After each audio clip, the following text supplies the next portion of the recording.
ಅವಧೂತೇಶ್ವರನಾದ ಶಿವ. ಪರಶಿವನ ಅವತಾರಗಳು ಬಹಳ ಸ್ವಾರಸ್ಯಕರವಾದವುಗಳು. ಅವು ದುಷ್ಟ ಶಿಕ್ಷಣ ಹಾಗೂ ಶಿಷ್ಟ ರಕ್ಷೆಯಿಂದಲೇ ಕೂಡಿರುತ್ತವೆ. ಇಂತಹ ಲೀಲೆಗಳಲ್ಲಿ ಅವಧೂತೇಶ್ವರನ ಚರಿತೆಯೂ ಒಂದಾಗಿದೆ. ಒಮ್ಮೆ ಇಂದ್ರಾದಿ ದೇವತೆಗಳು ಬೃಹಸ್ಪತಿಯೊಡಗೂಡಿ ಪರಶಿವನ ದರ್ಶನಕ್ಕೆ ಹೊರಟರು. ಇಂದ್ರನು ತನ್ನ ವೈಭವವನ್ನು ದಾರಿಯುದ್ದಕ್ಕೂ ಹೊಗಳಿಕೊಳ್ಳುತ್ತಾ ಹೆಮ್ಮೆಯಿಂದ ಬೀಗುತ್ತಾ ಮುನ್ನಡೆದಿದ್ದನು. ದೇವೇಂದ್ರನ ಅಹಂಕಾರ ಪ್ರವೃತ್ತಿಯನ್ನು ಶಿವನು ಆಗಲೇ ಗ್ರಹಿಸಿದ್ದನು. ಅವನು ಭಯಂಕರ ಅವಧೂತೇಶ್ವರ ರೂಪವನ್ನು ತಳೆದು ಇಂದ್ರನು ಕೈಲಾಸ ತಲುಪುವ ಮೊದಲೇ ಅವನ ಎದುರು ನಿಂತನು. ದೇವೇಂದ್ರನು ಶಿವನ ಅವಧೂತೇಶ್ವರ ಅವತಾರವನ್ನು ಕಂಡು ಸೋಜಿಗಪಟ್ಟನು. ಇವನಾರು ಈ ವಿಚಿತ್ರ ಹಾಗೂ ಭಯಂಕರ ಪುರುಷ ಎಂದು ಅನುಮಾನಪಟ್ಟನೇ ಹೊರತು ಅವನು ಪರಾತ್ಪರ ವಸ್ತುವಾದ ಪರಮೇಶ್ವರ ಎಂಬ ಜ್ಞಾನೋದಯವಾಗಲಿಲ್ಲ. ಅಂತಹ ಜ್ಞಾನೋದಯಕ್ಕೆ ಅವನಲ್ಲಿ ಅಡಗಿದ್ದ ಅಹಂಕಾರ ಅಡ್ಡಿ ಬಂದಿತ್ತು. ದೇವೇಂದ್ರನು ಆ ಪುರುಷನಿಗೆ ಎದುರು ನಿಂತು ಹೆಮ್ಮೆಯಿಂದ ಒಮ್ಮೆ ತನ್ನ ವಜ್ರಾಯುಧವನ್ನು ಝಳಪಿಸಿದನು. ಆ ವಿಚಿತ್ರ ಪುರುಷನು ಇಂದ್ರನ ಹೆಮ್ಮೆಯ ವರ್ತನೆಯನ್ನು ಕಂಡು ನಕ್ಕನು. ಆ ಪುರುಷನ ನಗುವನ್ನು ಕಂಡು ಇಂದ್ರನ ಸ್ವಾಭಿಮಾನಕ್ಕೆ ಧಕ್ಕೆಯೊದಗಿದಂತಾಯಿತು.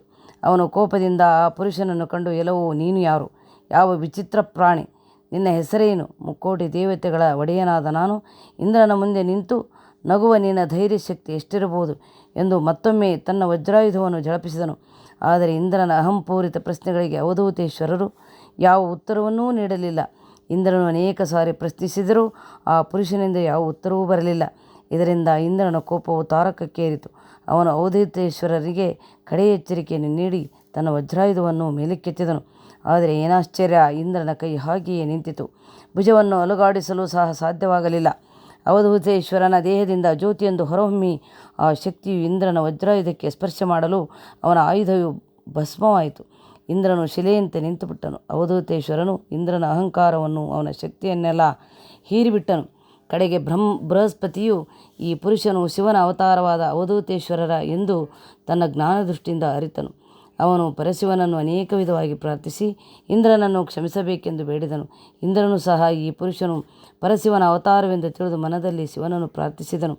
ಕರುಣಾಳು ಶಿವನು ದೇವೇಂದ್ರನನ್ನು ಕ್ಷಮಿಸಿ ಅವನ ವಜ್ರಾಯುಧವನ್ನು ಕರುಣಿಸಿದನು. ಅವಧೂತೇಶ್ವರನು ತನ್ನ ಕೋಪವನ್ನು ಸಾಗರದಲ್ಲಿ ತೇಲಿಬಿಟ್ಟನು. ಆಗ ಸಾಗರದಿಂದ ಒಬ್ಬ ಬಾಲಕನು ಜನಿಸಿದನು. ಅವನೇ ಶಿವನಿಂದ ಸಂಹರಿಸಲ್ಪಟ್ಟ ಜಲಂಧರನು. ಹೀಗೆ ಶಿವನು ಅವಧೂತೇಶ್ವರರ ಅವತಾರವನ್ನು ತಾಳಿ ದೇವೇಂದ್ರನ ಅಹಂಕಾರವನ್ನು ಇಳಿಸಿದನು.